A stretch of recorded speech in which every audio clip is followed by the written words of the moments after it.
แล้วค่ะอันนั้นค่ะเริ่มออกแล้วค่ะเร็วแล้วเร็วแล้วมันเลยลูกอ่ะจะบอกว่าวิดีโอที่ลงไปเลยเดี๋ยวโอเคค่ะสวยค่ะลูกสวยค่ะสวยค่ะน้ำมันมาหน่อยสิ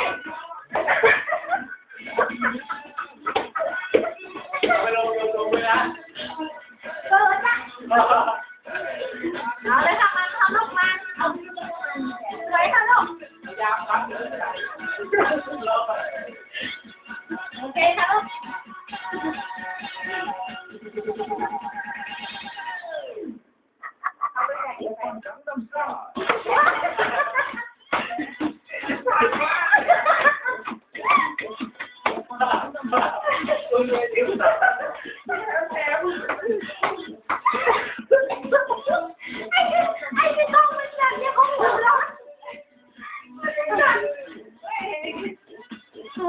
สวยค่ะลูกสวยอ่ะ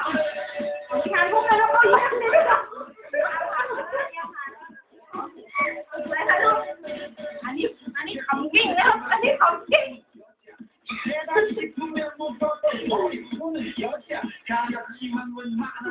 มื่อไหร่เพลงจะจบทำหน้ามันเลยลูกหน้าสวยสวยสวยค่ะยิ้มด้วยค่ะเหมาะสมค่ะพี่ค่ะ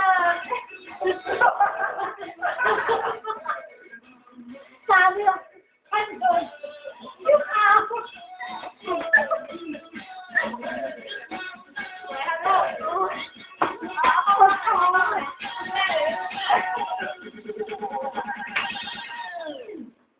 โอเคค่ะหน้าสวยค่ะลูกเดี๋ยวจะเอาให้ได้เกิดไม่ถูก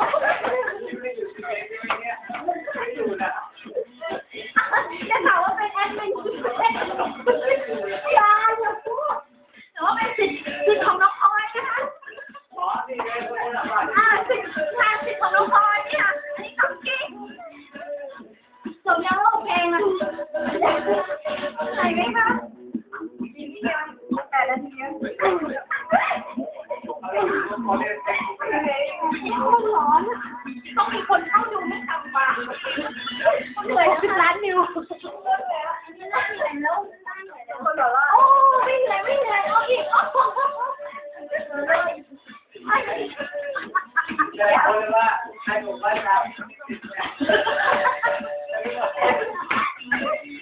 มีคนแอบถ่ายด้วยค่ะหรือว่างานที่ขายของช้างน้อยเลยโอเคโอ้เลิศแค่พี่ก็ยังเลิศไม่อยู่นะสิ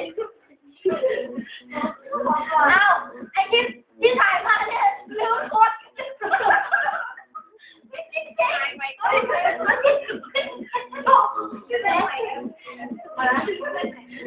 นู่นเรามีหลักฐานนู่นเห็นไหมเขาถ่ายไว้